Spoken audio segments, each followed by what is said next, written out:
sé que mi Cristo vive. En la palabra de Dios, la Biblia, hay un mensaje para ti, para mí y para toda la humanidad, el Evangelio de Jesucristo. Certeza es la razón, la existencia.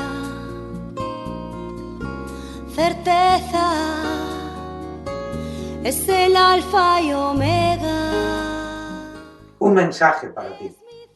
Todas las semanas, en este canal de radiodifusión cristiana, Luz a las Naciones, un estudio expositivo de la palabra de Dios, edificando sobre el verdadero fundamento de los apóstoles y profetas, siendo la principal piedra del ángulo Jesucristo mismo.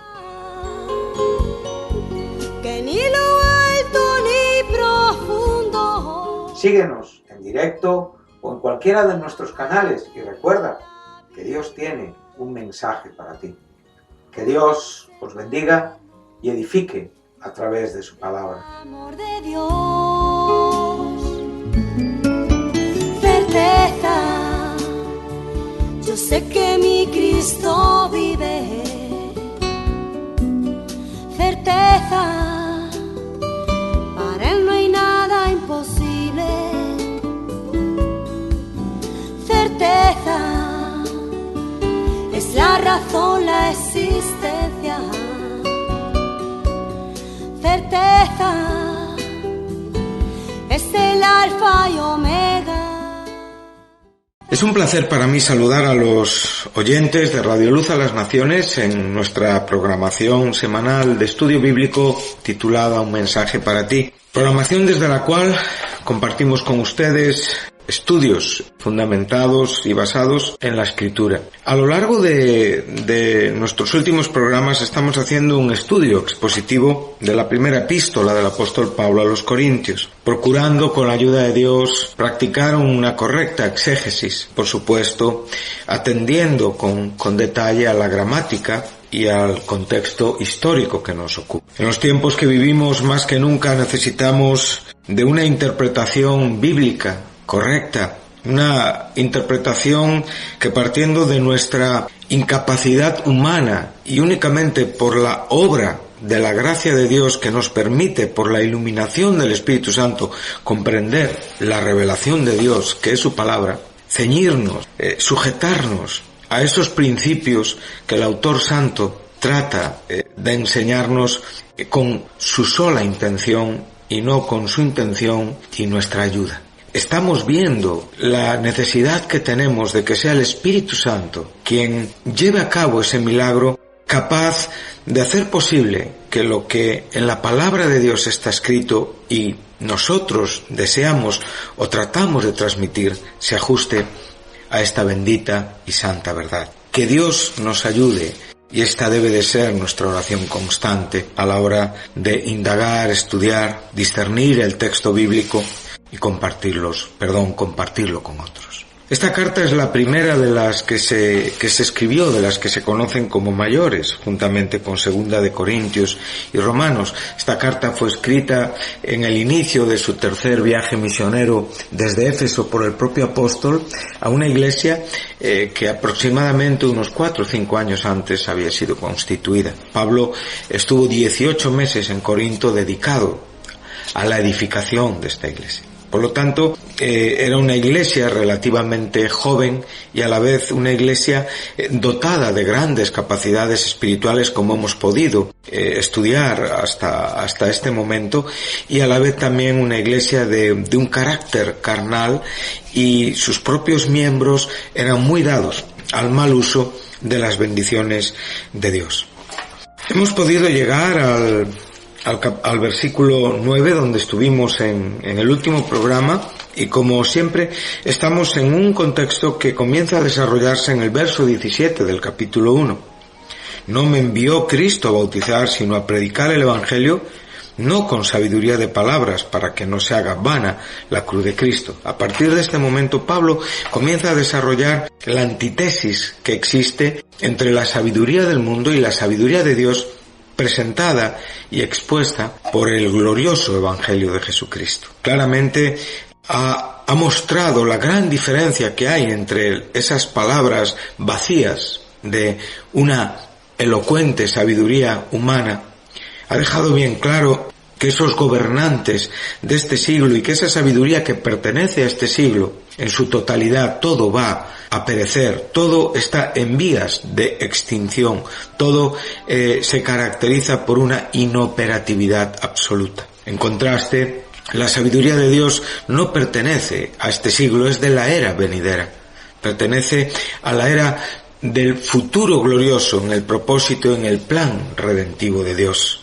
Y a la vez, las personas que son alcanzadas por esta sabiduría también son personas que tienen un carácter, una vida, una naturaleza que también pertenece a esa nueva era. No somos de este siglo, somos evidentemente de ese siglo venidero, de ese tiempo que Cristo inaugura con su propia presencia corporal aquí en esta tierra, y que aunque vivimos en la tensión de un sí, pero no, claramente por la fe en Jesucristo hoy estamos totalmente siendo partícipes de estas bondades del siglo venidero, de los dones del siglo venidero. Por lo tanto, sabemos perfectamente y aguardamos un día en que Cristo tome a su iglesia para sí mismo. Y sabemos que en ese día, que será previo al regreso de Jesucristo a esta tierra, nosotros seremos juntamente transformados con aquellos hermanos que partieron con el Señor, que murieron en Cristo. Y ahí nuestras vidas ya tendrán las características propias del siglo venidero, en una manera total, ininterrumpida y perfecta. Por lo tanto, aunque ahora mismo no sabemos en una manera perfecta lo que ha de ser, lo esperamos y lo creemos. Y aunque ahora el mundo no conoce a los hijos de Dios como tampoco le ha conocido a Él, sabemos que tenemos este amor que nos ha constituido, que nos ha dado esa potestad de ser llamados hijos de Dios, y que en consecuencia, evidentemente, cuando Él se ha manifestado, nosotros seremos manifestados juntamente con Él, y el que tiene esta esperanza se purifica a Él mismo. Nos enseña el apóstol Juan en su primera epístola, en el capítulo 3. Hemos podido llegar hacia ese texto que nos ha costado identificarlo en ese Antiguo Testamento, el versículo 9, y es donde hemos quedado en el último programa. Antes bien, como está escrito, cosas que ojo no vio, ni oído yo, ni han subido en corazón de hombre, son las que Dios ha preparado para los que le aman. Bueno, hemos podido ver que aunque no tenemos una cita que concuerde exactamente, y esto, como dijimos, también nos sucede con Mateo 2:23, Juan 7:38 y Santiago 4:5, donde también se nos presenta esta frase, como está escrito. Pero evidentemente hemos podido quedarnos con que, en nuestra opinión, Isaías 64, con una combinación de Isaías 65, 17, y con incluso la preciosa aportación de Isaías 52, 15 y Jeremías 3, 16, realmente podemos ver que lo que Pablo está citando, sí, está claramente reconocido y evidenciado en el Antiguo Testamento. Aunque no tenemos una cita que exprese textualmente, aún salvando las propias diferencias del Antiguo Testamento que Pablo usaba, que era la Septuaginta, evidentemente con el texto hebraico, que es el que nosotros tenemos en nuestra versión Reina Valera. Hemos podido ver que esto no es un estorbo, ni es un obstáculo para poder determinar que lo que Pablo está diciendo, y cuando se refiere a lo que está escrito, se refiere a lo que está en el Antiguo Testamento. Entonces hemos podido ver lo que también en este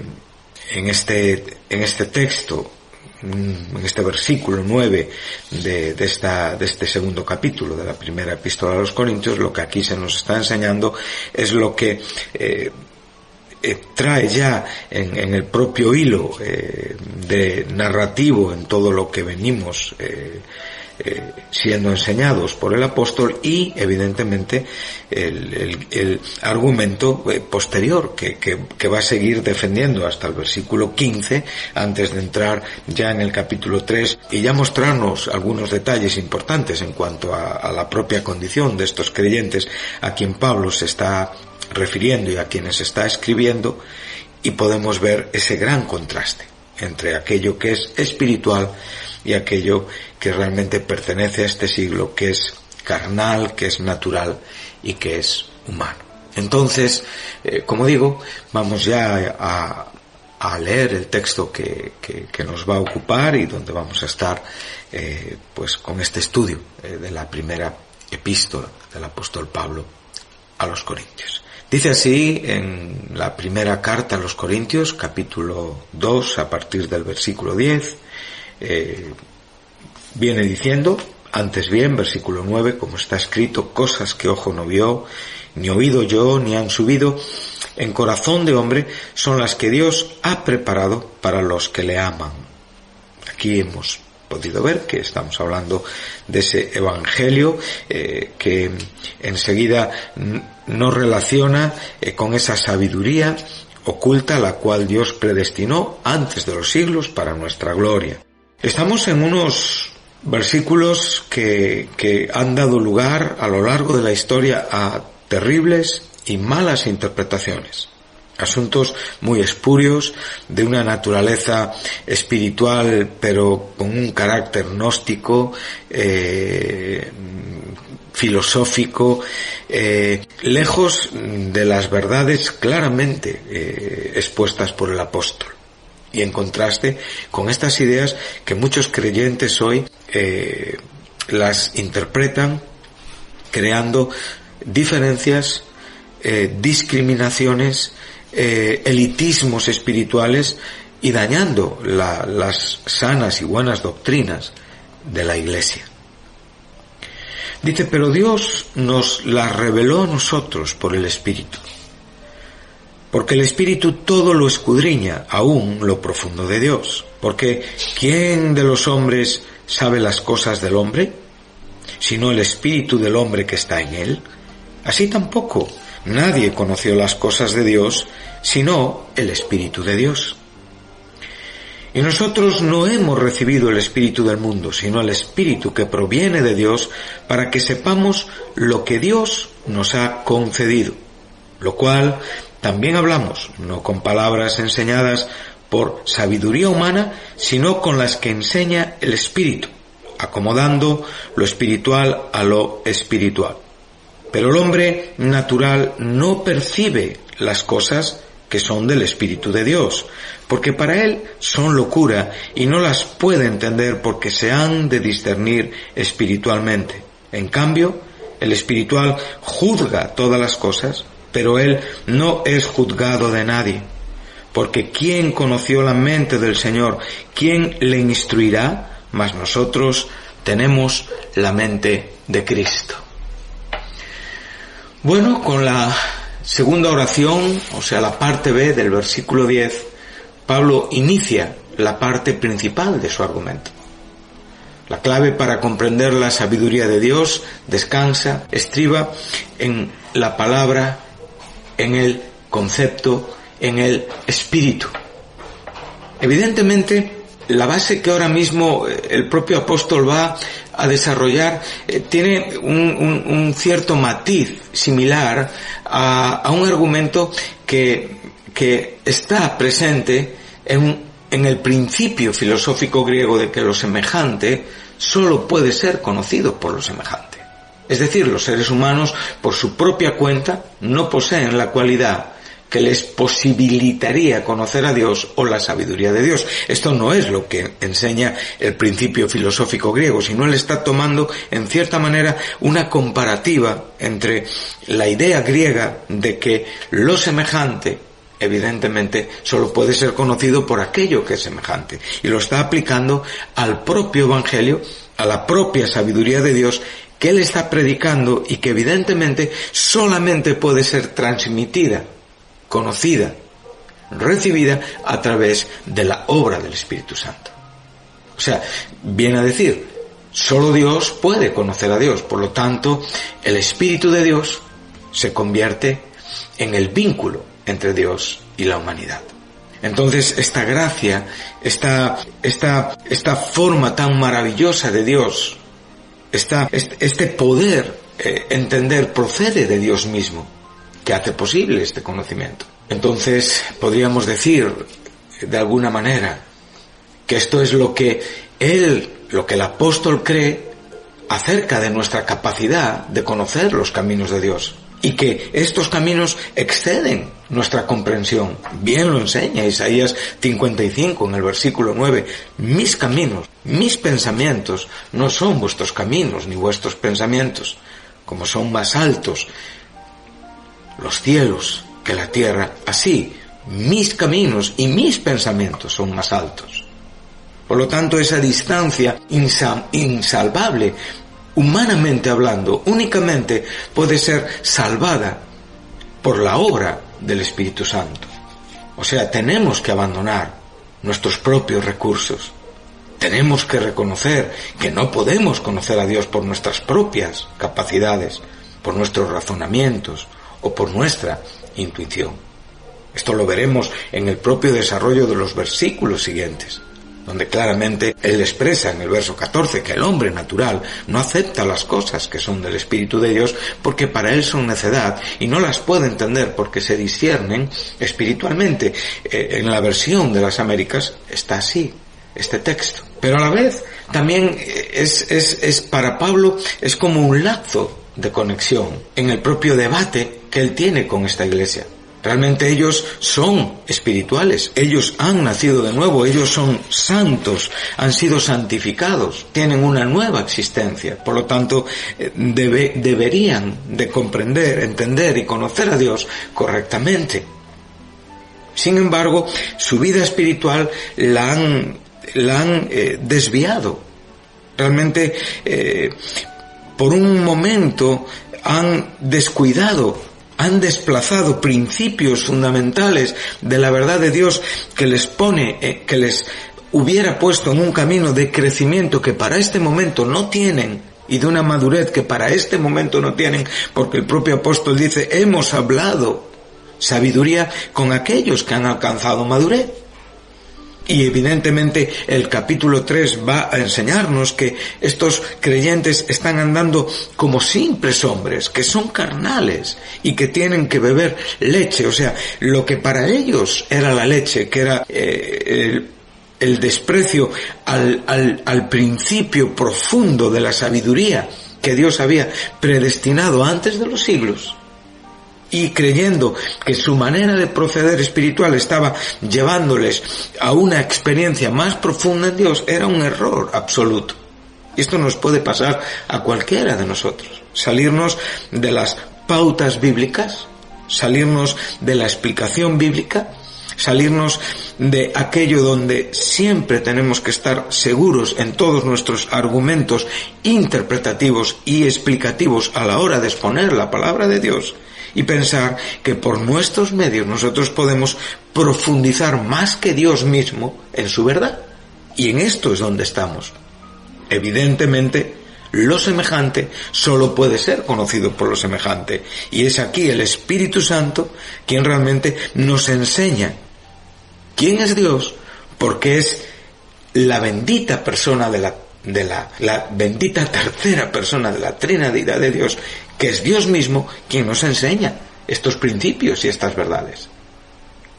Entonces, para estos creyentes, en función de sus experiencias estáticas, ¿sí?, en función de su idea de la espiritualidad, incluso habían llegado a negar realidades como el cuerpo físico. O sea, ese era un pensamiento gnóstico. O sea, en el cuerpo no hay nada bueno, en la materia no hay nada bueno, todo lo bueno está en el carácter espiritual. Y se habían olvidado de que hay ciertas realidades bíblicas que no pueden ser negados y que realmente tenían esa sensación de haber alcanzado lo que todavía no habían alcanzado. Esto nos lo enseña en esta primera epístola un poquitín más adelante, en el capítulo 4, en el versículo 8, donde le dice, ya estáis saciados, ya os habéis hecho ricos, ya habéis llegado a reinar sin necesidad de nosotros, y ojalá hubierais llegado a reinar para que nosotros reinásemos también con vosotros. Por lo tanto, lo que aquí el apóstol está enseñando es que estos creyentes estaban satisfechos, estaban orgullosos de su plenitud, que no tenía cabida nada más de lo que el propio apóstol, que era el principio de la enseñanza, que era evidentemente aquel perito arquitecto que puso el fundamento, ya no tenía nada más que ofrecer ni nada más que enseñar.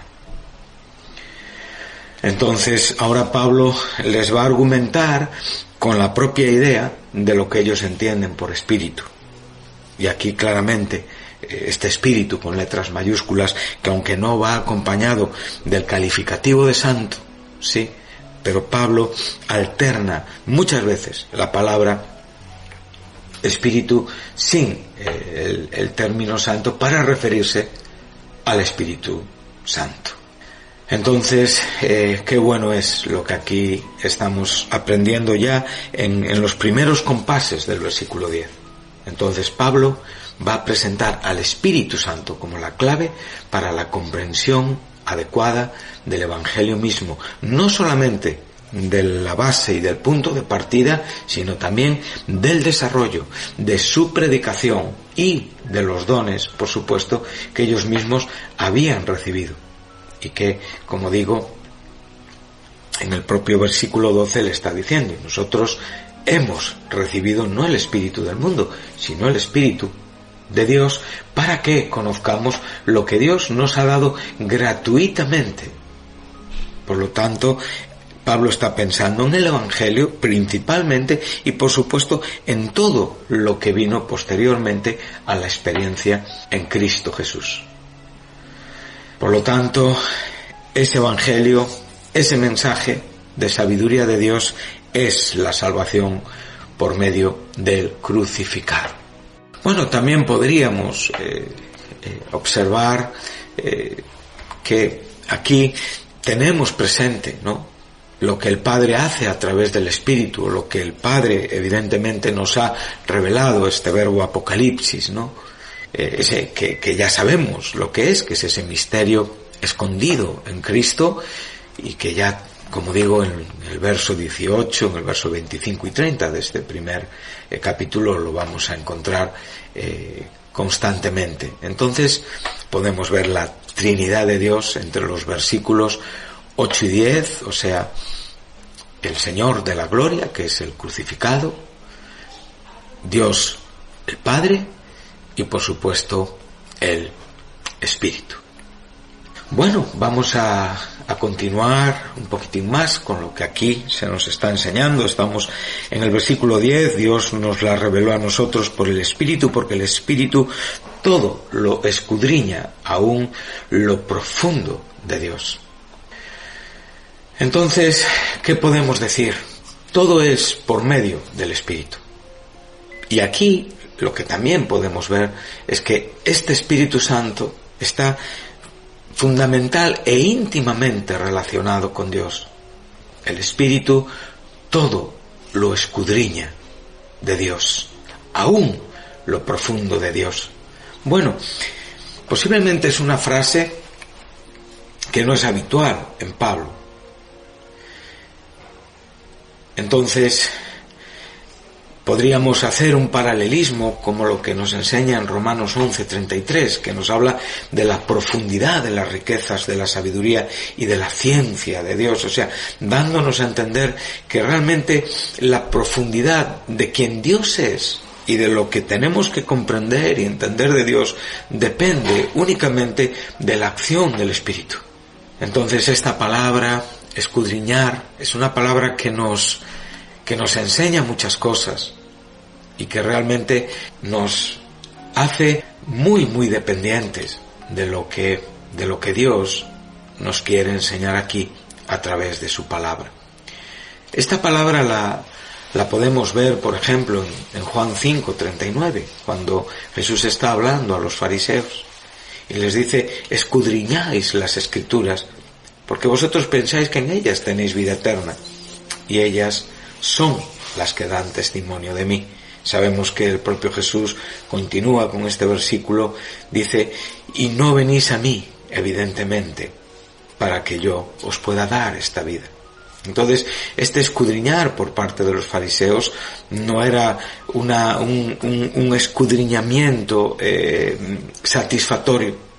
También tenemos un paralelismo, y aquí sí que coincide mucho con las propias palabras del apóstol en el contexto que estamos estudiando. Dice en Romanos 8:27, y aquel que escudriña los corazones sabe cuál es el sentir del Espíritu. Y aquí tenemos, en cierta manera, los mismos personajes que en el contexto que estamos estudiando.